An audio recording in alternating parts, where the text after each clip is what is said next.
नमस्कार, good morning. देश के सबसे बड़े न्यूज नेटवर्क टीवी 9 पर आप देखने जा रहे हैं देश का सबसे बड़ा न्यूज बुलेटिन टॉप 9। आपके साथ मैं हूं समीर अब्बास। इसमें हम आपको दिखाते हैं देश और दुनिया की तमाम अहम खबरें एक साथ एक जगह। टॉप 9 में सबसे पहले बात उत्तराखंड के चमोली में रविवार को आई आपदा की। महातबाही वाले सैलाब में कैसे बह गए बांध पर फंसे मजदूर। दिल दहला देने वाला नया वीडियो सामने आया है। सैलाब में कितने लोगों की जान गई और अब भी कितने लोगों की तलाश जारी है। ग्राउंड जीरो पर मौजूद टीवी 9 भारतवर्ष के रिपोर्टर्स ने तबाही के हर निशानों को अपने कैमरे में कैद किया है। चमोली आपदा से जुड़ी हर अहम खबर के लिए देखते हैं top 9 TV 9 eight ground zero. रविवार को उत्तराखंड के चमोली में आए महाप्रलय का सबसे खौफनाक वीडियो सामने आया है।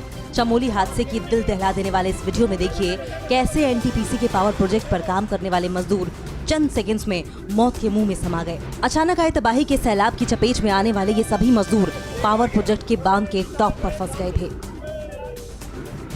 7 फरवरी को चमोली में आया महातबाही का सैलाब कितना भयावह था, इसका अंदाजा इस नए वीडियो को देखकर लगाया जा सकता है। तपोवन के पावर प्रोजेक्ट पर काम करने वाले मजदूर अचानक आए सैलाब के बीच फंस गए। वीडियो में बांध पर फंसे 7 मजदूर उफान मारते सैलाब के बीच खुद को बचाने के लिए इधर उधर भागने की कोशिश करते हैं, लेकिन चंद सेकंड्स में सैलाब उनको अपनी चपेट में लेते हुए बहा ले जाता है। उत्तराखंड के चमोली में रविवार को आए सैलाब में हुई तबाही के निशान काफी भयावह हैं। टीवी 9 भारतवर्ष संवाददाता विपिन चौबे ने ड्रोन कैमरे से मौके से बताया कि कैसे पुल, बांध, पावर प्रोजेक्ट सब कुछ सैलाब बहा ले गया। सबसे पहले मेरे बाईं तरफ देखिए कि जिस रास्ते से ये पानी आया है उसकी तस्वीर देखिए। वो तस्वीर आपको दिखाने की कोशिश करते हैं। यहाँ पर जो हाइड्रो पावर प्रोजेक्ट चल रहा है उसी हाइड्रो पावर प्रोजेक्ट के धराशायी होने के बाद की आप तस्वीरें देख रहे हैं। चमोली में तबाही के सैलाब ने रैणी गांव के दूसरी तरफ के गांव को जोड़ने वाले पुल को पूरी तरह तबाह कर दिया। रैणी गांव समेत 12 गांवों का संपर्क मुख्य पुल से टूट गया है। सबसे पहली तस्वीरें आप देखिए रैणी गांव में तबाही मचाने वाले उस पुल की, उस पुल पे जिस पर तबाही मचाया गया। आगे काली मंदिर समेत जितने डैम, जितनी पुल, जितने टावर्स जो भी इसके रास्ते में पड़ता गया, ये उन सबको बहाता गया। चमोली में हुई तबाही से पहले और बाद की सैटेलाइट से ली गई तस्वीरें सामने आई हैं। इन तस्वीरों में साफ दिखाई दे रहा है कि बर्बादी का सैलाब कैसे एनटीपीसी के पावर प्रोजेक्ट को पूरी तरह से बर्बाद कर गया। उधर तपोवन में पावर प्रोजेक्ट के टनल में राहत बचाव का काम युद्ध स्तर पर चल रहा है कि नेवी की मदद ली जा रही है। नेवी के मार्कोस जवान को जो है जवानों को लगाया गया है और टनल के अंदर आज जो है उन जवानों को जो है भेजा गया। चमोली में रविवार को हुई महातबाही में लापता हुए 206 लोगों में से 32 के शव मिल चुके हैं। इसके अलावा 7 मानव अंग भी राहत बचाव टीम को मिले हैं। अभी भी 160 से ज्यादा लोग लापता हैं। कल स्थानीय जिला प्रशासन ने नीति वैली के 126 फंसे हुए लोगों को हेलीकॉप्टर से रेस्क्यू कर उनके गंतव्य तक पहुंचाया। चमोली के तपोवन में आई त्रासदी में लापता लोगों की तलाश के लिए आईटीबीपी, एनडीआरएफ के साथ एसडीआरएफ की टीम भी दिन रात लगी है। टनल में फंसे 35 लोगों का पता लगाने के लिए ड्रोन कैमरे की भी मदद ली जा रही है। टनल में एक सब टनल भी है जिसमें मलबा ज्यादा होने से ऑपरेशन में परेशानी आ रही है। इस बीच रुद्रप्रयाग जिले से एसडीआरएफ की 2 टीमें अलकनंदा नदी के किनारे शवों की खोज कर रही हैं। चमोली में हुई तबाही के बाद उत्तराखंड के सीएम त्रिवेंद्र सिंह रावत ने हेलीकॉप्टर से पूरे हालात का जायजा लिया। इसके बाद सीएम रावत ने सबसे ज्यादा प्रभावित रैणी गांव के लोगों से मिलने पहुंचे। रावत ने प्रशासन को लोगों को हर मदद पहुंचाने के निर्देश दिए। उन्होंने राहत बचाव में लगे आईटीबीपी और सेना के आला अधिकारियों से भी राहत बचाव की जानकारी ली। चमोली में रविवार को आई आपदा के बाद हादसे वाले जगह के आसपास के गांव के लोगों का संपर्क मुख्य मार्ग से टूट गया है। गांव के लोगों को राहत पहुंचाने में आईटीबीपी के जवान जी जान से जुटे हैं। पांग गांव में लोगों को आईटीबीपी के जवान राशन सामग्री के साथ दूसरा जरूरी सामान पहुंचा रहे हैं। आईटीबीपी के जवानों की मदद की लोग जमकर तारीफ कर रहे हैं। और प्रधानमंत्री नरेंद्र मोदी आज लोकसभा में राष्ट्रपति के अभिभाषण पर धन्यवाद प्रस्ताव का जवाब दे सकते हैं। राहुल गांधी भी आज लोकसभा में अपनी बात रखेंगे। भगवान राम पर फारूक अब्दुल्ला ने क्या कहा, ममता बनर्जी ने बीजेपी को लेकर क्या नारा दिया, दिल्ली में कोरोना पर अच्छी खबर क्या है, राष्ट्र की बड़ी खबरें देखते हैं टॉप 9 राष्ट्र। प्रधानमंत्री नरेंद्र मोदी आज शाम 4 बजे के बाद लोकसभा में राष्ट्रपति के अभिभाषण पर धन्यवाद प्रस्ताव का जवाब दे सकते हैं। इसके लिए बीजेपी ने अपने लोकसभा सांसदों को 3 लाइन का व्हीप जारी कर संसद में मौजूद रहने के लिए कहा है। कांग्रेस नेता राहुल गांधी आज लोकसभा में बोल सकते हैं। वो प्रधानमंत्री नरेंद्र मोदी के राष्ट्रपति के अभिभाषण पर धन्यवाद प्रस्ताव का जवाब देने के बाद पहले स्पीकर हो सकते हैं। बजट सत्र का पहला चरण 15 फरवरी तक चलेगा, जबकि दूसरे दौर में बजट सत्र 8 मार्च से 8 अप्रैल तक चलेगा। प्रधानमंत्री मोदी आज शाम 6:30 बजे वीडियो कॉन्फ्रेंसिंग के जरिए विश्व सतत विकास शिखर सम्मेलन का उद्घाटन करेंगे। इसका मुख्य विषय सबके लिए सुरक्षित और संरक्षित पर्यावरण और हमारा साझा भविष्य है। 12 फरवरी तक चलने वाले इस कार्यक्रम में गुयाना के राष्ट्रपति Mohamed Irfaan Ali, Papua New Guinea के पीएम जेम्स मरापे समेत दूसरे लोग मौजूद रहेंगे। नेशनल कॉन्फ्रेंस के नेता और जम्मू कश्मीर के पूर्व मुख्यमंत्री फारूक अब्दुल्ला ने लोकसभा में कहा कि भगवान और अल्लाह एक ही हैं। अगर इनमें कोई फर्क किया गया तो देश टूट जाएगा। उन्होंने कहा कि भगवान राम हम सबके हैं, कुरान सिर्फ हमारी नहीं सबकी है, बाइबल भी सबकी है। बीजेपी अध्यक्ष जेपी नड्डा आज पश्चिम बंगाल के खड़गपुर में चाय पर चर्चा करेंगे। उनका कार्यक्रम सुबह 9 बजे से ग्रीनलैंड होटल में शुरू होगा। बीजेपी इन दिनों बंगाल में परिवर्तन यात्रा निकाल रही है, जो राज्य की सभी 294 विधानसभा क्षेत्रों से होकर गुजरेगी। पश्चिम बंगाल में इसी साल विधानसभा चुनाव होने हैं। पश्चिम बंगाल की मुख्यमंत्री ममता बनर्जी ने कहा कि बीजेपी ने देश को शमशान में बदल दिया है और अब वो बंगाल को भी उसी में बदलना चाहती है, लेकिन हम ऐसा होने नहीं देंगे। ममता बनर्जी ने बीजेपी को विदाई दो का नारा लगाते हुए कहा कि पश्चिम बंगाल में माँ, माटी और मानुष की सरकार बनेगी। उन्होंने कहा कि हम गद्दारों को नहीं भूले हैं और हमें उन्हें सबक सिखाना चाहिए। पश्चिम बंगाल के बीजेपी नेता शुभेंदु अधिकारी ने एक वीडियो ट्वीट करते हुए आरोप लगाया कि राज्य पुलिस कह रही है कि आप जय श्री राम नहीं कह सकते। शुभेंदु अधिकारी ने इको पार्क के वीडियो को ट्वीट करते हुए बीजेपी समर्थकों के जय श्री राम का नारा लगाने पर पुलिस के रोके जाने को शर्मनाक बताया है। पीएम मोदी ने एक बच्ची की जान बचाने के लिए तुरंत एक्शन लिया। दरअसल महाराष्ट्र में तीरा कामत नाम की 5 महीने की बच्ची जेनेटिक बीमारी से पीड़ित है। उसके इलाज में लगने वाली दवा पर कस्टम ड्यूटी और जीएसटी को माफ कर दिया गया है। इस वजह से बच्ची की दवा की कीमत अब 6 करोड़ रुपए कम हो गई है। इसके लिए देवेंद्र फडणवीस ने पीएम मोदी से अपील की थी। भारत कोरोना वायरस को हराने के बेहद करीब पहुंच गया है। राजधानी दिल्ली में अप्रैल 2020 के बाद पहली बार एक दिन में कोरोना से कोई मौत नहीं हुई। इधर पूरे देश में दुनिया का सबसे बड़ा कोरोना वैक्सीनेशन प्रोग्राम भी जारी है। स्वास्थ्य मंत्रालय ने बताया कि 97% लोग टीकाकरण अनुभव से संतुष्ट हैं। किसानों के आंदोलन को लेकर लोकसभा में कल किसने क्या कहा? प्रियंका गांधी आज किसानों की महापंचायत को कहां संबोधित करेंगी? और क्या किसानों के आंदोलन की धार खत्म हो रही है? क्या आंदोलन वाली जगह से किसान घर लौट रहे हैं? किसान आंदोलन से जुड़ी हर बड़ी खबर देखते हैं टॉप 9 किसान वर्सेस सरकार। कांग्रेस महासचिव प्रियंका गांधी आज उत्तर प्रदेश के सहारनपुर के दौरे पर जा रही हैं। सहारनपुर में प्रियंका किसानों की रैली को संबोधित करेंगी। रैली को संबोधित करने से पहले प्रियंका सिद्धपीठ मां शाकुंभरी देवी मंदिर और खानकाह में मजार पर भी जाएंगी। इसके साथ वो सहारनपुर में शहीद निशांत शर्मा के परिवार से भी मिलने जाएंगी। क्या किसान आंदोलन की धार कमजोर पड़ गई है या ये आंदोलन अब खत्म होने की कगार पर है? ये सवाल इसलिए उठ रहे हैं क्योंकि दिल्ली यूपी के गाजीपुर बॉर्डर पर किसानों की भीड़ अचानक गायब हो गई। किसानों के लिए लगाए गए टेंट खाली हो गए हैं। किसान अब अपने घरों को लौट गए हैं। 26 जनवरी की घटना और टिकैत के आंसू देखने के बाद गाजीपुर बॉर्डर पर किसानों की भीड़ काफी बढ़ गई थी। आंदोलन कर रहे किसानों का मुद्दा कल लोकसभा में उठाया। खुद को आंदोलनजीवी बताते हुए ओवैसी ने कहा, केंद्र सरकार ने सिंघू और गाजीपुर को इंटरनेशनल बॉर्डर जैसा बना दिया है। किसानों पर जुल्म क्यों किया जा रहा है? क्या सरकार किसानों से डर गई है? ओवैसी ने कहा, सरकार को ये तीनों कानून वापस लेना होगा। कृषि कानून के मुद्दे पर मोदी सरकार से अलग हुई शिरोमणि अकाली दल की नेता हरसिमरत कौर ने लोकसभा में किसान आंदोलन को बदनाम करने को लेकर सरकार पर सवाल उठाए। हरसिमरत ने किसान आंदोलन को लेकर सरकार के रवैये को असंवेदनशील और अहंकारी बताया। उन्होंने कहा, कोरोना काल में जब सब लोग अपने घरों में बंद थे तब ये कानून बिना सलाह मशवरा किए लाया गया। किसानों के मुद्दे पर लोकसभा में कल समाजवादी पार्टी के अध्यक्ष अखिलेश यादव ने मोदी सरकार को घेरा। अखिलेश ने कहा, एमएसपी का भरोसा सरकार सिर्फ अपने भाषणों में देती है। बीजेपी सांसद मीनाक्षी लेखी ने सवाल उठाया कि सदन में आंदोलन के नाम पर एक छोटे से राज्य के मुट्ठी भर आढ़तियों का मुद्दा उठाया जा रहा है, लेकिन कोरोना और इसका पता लगाने वाली चीनी डॉक्टर ली वेन लियांग को भूल गए। हरियाणा के कुरुक्षेत्र में कल हुई किसान महापंचायत के मंच पर भारतीय किसान यूनियन के नेता राकेश टिकैत को सम्मानित किया गया। राकेश टिकैत ने कहा, कुरुक्षेत्र न्याय की भूमि है, शंखनाद हो चुका है, पूरे देश में हम यहाँ से बाहर जाएंगे। उन्होंने कहा, सरकार को कृषि कानून वापस लेना ही होगा। हम सरकार के साथ बातचीत के लिए तैयार हैं।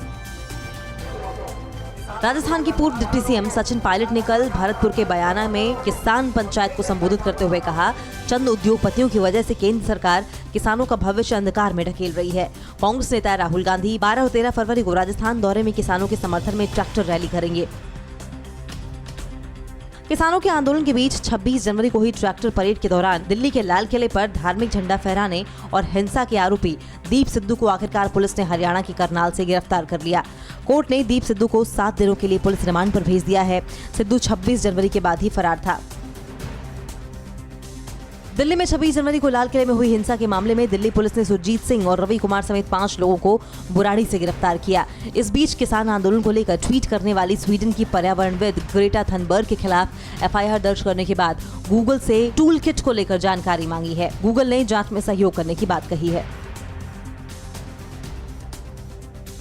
और यूपी के कासगंज में कानपुर के बिकरू गांव जैसा मामला सामने आया है। इंस्टाग्राम पर कमेंट को लेकर युवक की हत्या, कमलनाथ के चचेरे भाई और भाभी की हत्या के 2 और आरोपी गिरफ्तार। कांग्रेस की बागी विधायक अदिति सिंह ने राम मंदिर के लिए कितने रुपए दान किए? देश और प्रदेश की बड़ी खबरें आप देखते हैं टॉप 9 देश प्रदेश में। यूपी के कासगंज जिले में कानपुर के बिकरू गांव जैसा मामला सामने आया है। यहां अवैध शराब कारोबार को बंद कराने गई पुलिस टीम पर माफियाओं ने हमला कर दिया। शराब माफियाओं ने दरोगा अशोक और कांस्टेबल देवेंद्र को बंधक बनाकर उनसे जमकर मारपीट की। इसमें कांस्टेबल की मौत हो गई और दरोगा गंभीर रूप से घायल है। यूपी के मुख्यमंत्री योगी आदित्यनाथ ने कासगंज हमले में जान गंवाने वाले कांस्टेबल देवेंद्र के परिजनों को 50 लाख रुपए और परिवार के एक सदस्य को सरकारी नौकरी देने का ऐलान किया है। सीएम योगी ने हमलावरों पर एनएसए लगाने के आदेश दिए हैं। यूपी के प्रयागराज में इंस्टाग्राम पर कमेंट को लेकर झगड़े के बाद अरमान नाम के युवक ने आबिद नाम के युवक को सिर पर 2 गोली मार दी, जिससे कि उसकी मौत हो गई। पुलिस ने आरोपी को गिरफ्तार कर लिया है। वारदात में इस्तेमाल तमंचा भी बरामद कर लिया गया। हत्या के बाद इलाके में काफी तनाव है। मध्य प्रदेश के टीकमगढ़ जिले में पीजी कॉलेज के 2 छात्रों को उन्हीं के कॉलेज के 6 से ज्यादा छात्रों ने अपनी धाक जमाने के लिए जमकर पीटा और उनका वीडियो भी बनाया। दोनों छात्र डॉक्यूमेंट जमा कराने के लिए कॉलेज आए थे। सोशल मीडिया पर मारपीट का ये वीडियो वायरल होने के बाद दोनों पीड़ित छात्रों ने आरोपियों के खिलाफ केस दर्ज कराया है। यूपी के बाराबंकी जिले में एसपी ने अव्यवस्था की वजह से पुलिस कर्मियों से थाने के चक्कर लगवाए। दरअसल एसपी यमुना प्रसाद निरीक्षण के लिए दरियाबाद थाना पहुंचे थे, जहां अव्यवस्था देखकर वो नाराज हो गए। इसके बाद उन्होंने पुलिस कर्मियों को सजा दे दी। एसपी ने पुलिस कर्मियों को चेतावनी दी है कि ऐसी लापरवाही बर्दाश्त नहीं की जाएगी। यूपी की ग्रेटर नोएडा पुलिस ने मध्य प्रदेश के पूर्व सीएम कमलनाथ के चचेरे भाई और भाभी की हत्या के 2 और आरोपियों को मुठभेड़ के बाद गिरफ्तार कर लिया है। आरोपियों के पास से 2 तमंचे, जिंदा कारतूस, लूटी गई ज्वेलरी और नकदी बरामद हुई है। पुलिस 2 आरोपियों को पहले ही गिरफ्तार कर चुकी है। राजस्थान विधानसभा का बजट सत्र आज से शुरू हो रहा है, जिसकी शुरुआत सुबह 11 बजे से राज्यपाल कलराज मिश्र के अभिभाषण से होगी। इसके साथ ही वे सदन में संविधान की प्रस्तावना और मूल कर्तव्यों को पढ़ेंगे। राजस्थान विधानसभा के इतिहास में ये पहली बार होगा जब राज्यपाल सदन में संविधान की प्रस्तावना और मूल कर्तव्य पढ़ेंगे। राजस्थान विधानसभा में 17 फरवरी को बजट पेश किया जा सकता है। उत्तर प्रदेश में आज से कक्षा 6 से 8वीं तक के स्कूल दोबारा खुल गए हैं। सभी स्कूलों को कोरोना प्रोटोकॉल का पालन करना होगा। वहीं कक्षा 1 से 5वीं तक के स्कूल 1 मार्च से खोले जाएंगे। यूपी में कक्षा 9 से 12वीं तक के स्कूल 19 अक्टूबर को ही खुल गए थे। यूपी की रायबरेली सदर सीट से कांग्रेस की बागी विधायक अदिति सिंह ने अयोध्या में राम मंदिर निर्माण के लिए 51 लाख रुपए दान दिए हैं। उन्होंने श्री राम जन्मभूमि तीर्थ क्षेत्र ट्रस्ट के महासचिव चंपत राय को चेक सौंपा। अदिति सिंह ने कहा कि उन्होंने अपनी टीम और समर्थकों की ओर से ये योगदान दिया है। और पाकिस्तान सेना को किसका खौफ सता रहा है? क्यों पाकिस्तानी सेना प्रमुख बाजवा आजकल बेचैन है? इमरान खान की नई मुसीबत क्या है? और अमेरिका को चीन ने क्यों चेताया? चीन और पाकिस्तान से जुड़ी अहम खबरें आप देखते हैं टॉप 9 चीन पाक साजिश में। भारत के खौफ से पाकिस्तान की नींद उड़ी हुई है। पाकिस्तान के सेना प्रमुख जनरल कमर जावेद बाजवा को मजबूत भारत का डर इस कदर सता रहा है कि वो कभी प्रधानमंत्री इमरान खान से मिल रहे हैं तो कभी अपने अधिकारियों से। बाजवा ने एक बार फिर सेना के अधिकारियों के साथ बैठक की और जम्मू कश्मीर के साथ आंतरिक और बाहरी सुरक्षा पर चर्चा की। विपक्षी घेरेबंदी से परेशान पाकिस्तान के पीएम इमरान खान के लिए नई मुसीबत हो गई है। साल 2018 के सीनेट चुनाव से पहले का एक वीडियो लीक हुआ है जिसमें इमरान की पार्टी पीटीआई के 2 नेता बिलावल भुट्टो की पार्टी पीपीपी के नेता मोहम्मद अली बाचा से नोटों का पैकेट ले रहे हैं। वीडियो आने के बाद इमरान अपना चेहरा बचाने के लिए विपक्ष पर ही भ्रष्टाचार को बढ़ावा देने का आरोप लगा रहे हैं। पाकिस्तान के हैदराबाद में कल हुई रैली में बिलावल भुट्टो जरदारी ने इमरान खान पर जमकर हमला बोला। बिलावल भुट्टो ने कहा कि इमरान ने नया पाकिस्तान का वादा किया था, लेकिन ये नया पाकिस्तान बहुत महंगा है। उन्होंने इमरान सरकार को सेना की कठपुतली बता दिया। बिलावल ने कहा कि इमरान सिंध को राज्य नहीं मानते, लेकिन यहाँ से गैस कोयला टैक्स लेते हैं। पीएलए के तिब्बत मिलिट्री कमांड ने टैंक्स के साथ मिलिट्री ड्रिल की। चीन के सैनिक टाई-15 लाइट बैटर टैंक के साथ युद्धाभ्यास करते दिखे। 5 किलोमीटर लंबे पथरीले रास्ते पर obstacle section, crater avoiding section और वेडिंग सेक्शन पर चीनी सेना के जवानों ने अभ्यास किया। दक्षिणी चीन सागर में चीन की दादागिरी और मनमानी को उसकी सीमा में रखने के लिए अमेरिका के 2 बड़े युद्धपोत ने समंदर में युद्धाभ्यास किया। अमेरिकी नेवी के थियोडोर रूजवेल्ट के साथ निमित्ज युद्धपोत ने पहली बार चीन के कब्जे वाली समुद्री सीमा के पास अपनी ताकत दिखाई। दक्षिणी चीन सागर में अमेरिका ने पहले से मजबूत तैनाती कर रखी है। दक्षिणी चीन सागर में अमेरिकी नेवी के युद्धाभ्यास पर चीन ने कड़ा ऐतराज जताया। चीनी विदेश मंत्रालय ने अमेरिका की इस कार्रवाई को क्षेत्र की स्थिरता और शांति के लिए खतरा बता दिया। चीन ने कहा कि उसके समुद्री सीमा के पास अमेरिका के युद्धपोत की गतिविधियां लगातार बढ़ रही हैं, लेकिन चीन अपनी सीमा की सुरक्षा के लिए हर जरूरी कदम उठाने को स्वतंत्र है। तुर्की की राजधानी अंकारा में रह रहे उइगर मुसलमानों ने चीन में रहने वाले अपने परिवारों के सदस्यों के बारे में जानकारी मांगी। अंकारा में चीनी दूतावास के बाहर प्रदर्शन कर रहे उइगर मुसलमानों ने कहा कि कई दिनों से चीन के डिटेंशन कैंपों में रखे गए उनके परिवार के सदस्यों के बारे में कोई जानकारी नहीं मिली है। चीन पर उइगर मुसलमानों पर अत्याचार के आरोप लगातार लगते रहे। चीन के गुइझोंग प्रांत में बीच सड़क पर जेब्रा क्रॉसिंग से पार कर रही मां और उसके छोटी सी बेटी को एक कार ने कुचल दिया। आसपास के लोगों ने तुरंत कार को हाथों से ही उठाकर दोनों को बाहर निकाला। राहत की बात यह रही कि कार के नीचे आने के बाद भी मां बेटे बच गए। दोनों को तुरंत मौके से अस्पताल भेजा गया। चीनी कैलेंडर के मुताबिक नए साल के स्वागत की तैयारियां पूरे चीन में जोर शोर से चल रही हैं। चीन में हर साल 12 फरवरी को लुनार न्यू ईयर मनाया जाता है। नए साल का स्वागत करने के लिए उत्तर पूर्वी चीन के तालियान शहर के ओसन पार्क में रंग बिरंगी पोशाक में चीनी कलाकार अपनी परफॉर्मेंस का अभ्यास करते दिखे। और सीरिया में कहां हुआ धमाका, कहां रूस के बॉम्बर्स ने दिखाई ताकत और परमाणु करार पर ईरान ने अमेरिका को क्या दी धमकी। देखते हैं top 9 world battle ground. Syria के अलेप्पो शहर में बड़ा धमाका हुआ। अलेप्पो के हमदानिया हाईवे के करीब धमाके की आवाज सुनाई पड़ी। धमाके के बाद यहां फायरिंग भी हुई। धमाके और फायरिंग से शहर में अफरा तफरी मच गई। हालांकि ब्लास्ट में किसी की जान नहीं गई। आशंका है कि असद सरकार के खिलाफ जंग लड़ रहे इस्लामिक कट्टरपंथियों ने धमाका किया। सीरिया के अल-बाब शहर में ड्रोन से ऑयल फील्ड को निशाना बनाया गया। इस ऑयल डिपो पर तुर्की समर्थित विपक्षी गठबंधन का कब्जा है। ड्रोन और मिसाइल हमले से यहां भारी तबाही हुई है। मिसाइल हमले से यहां आग लग गई। विपक्षी गठबंधन का आरोप है कि सरकारी फौज ने ऑयल फील्ड को निशाना बनाया। रूस के 2 Tu-160 बॉम्बर्स ने बॉर्नेट, ग्रीनलैंड और नॉर्वेजियन सी के ऊपर उड़ान भरी। इन बॉम्बर्स ने लगातार 12 घंटे तक आसमान में उड़ान भरी। इस दौरान रूस का समुद्री बेड़ा भी इन बॉम्बर्स के साथ मार्च कर रहा था। ब्लैक सी में अमेरिका के साथ तनातनी के बीच रूस का ये कदम बेहद अहम है। इजरायल के एक अखबार ने ईरान के परमाणु वैज्ञानिक मोहसिन फखरीजादेह की हत्या में ईरान के लिए एक सैन्य अधिकारी का हाथ बताया है। द टाइम्स ऑफ इजराइल ने दावा किया है कि ईरान के खुफिया विभाग के मंत्री ने एक इंटरव्यू में कहा है कि शुरुआती जांच में खुलासा हुआ है कि फखरीजादेह की हत्या में सेना के एक अधिकारी भी शामिल था। ईरान ने परमाणु करार पर अमेरिका को धमकी दी। ईरान ने कहा है कि अगर अमेरिका ने उसके ऊपर लगाए गए आर्थिक प्रतिबंधों को खत्म नहीं किया तो वह परमाणु हथियार बनाएगा। अमेरिका ईरान को 2015 के परमाणु करार को लागू करने के लिए मना रहा है। अमेरिकी रक्षा मंत्रालय ने उन आरोपों को बेबुनियाद बताया है जिनमें अमेरिकी सैनिकों पर सीरिया में तेल चोरी में शामिल होने का आरोप लगा था। अमेरिका का कहना है कि उसके सैनिक ISIS आतंकियों का सामना कर रहे हैं। पेंटागन ने कहा कि अमेरिकी सैनिक किसी घोटाले में शामिल नहीं हैं। जेल में कैद रूस में विपक्ष के नेता अलेक्सी नवेल्नी की टीम ने नवेल्नी समर्थकों से फिर से सड़क पर उतरने की अपील की है। नवेल्नी की टीम ने कहा है कि अपने नेता की रिहाई और रूस से भ्रष्टाचार को खत्म करने के लिए सड़क पर उतरकर अपनी आवाज बुलंद करनी होगी। रूस ने विपक्षी नेता अलेक्सी नवेल्नी के समर्थन में प्रदर्शन कर रहे लोगों को नाटो का एजेंट करार दिया है। रूस के विदेश मंत्री ने नवेल्नी समर्थकों पर निशाना साधा है और कहा है कि कुछ लोग विदेशी ताकतों के इशारे पर रूस को कमजोर करने की साजिश कर रहे हैं। यूरोपीय यूनियन के विदेश विभाग के प्रमुख जोसेफ बोरेल ने रूस पर सख्त बैन लगाने का प्रस्ताव दिया है। पिछले हफ्ते रूस के दौरे से लौटने के बाद बोरेल ने कहा कि रूस में विपक्षी नेताओं को प्रताड़ित किया जा रहा है। उन्होंने कहा कि रूस में लोकतंत्र का गला घोंटा जा रहा है।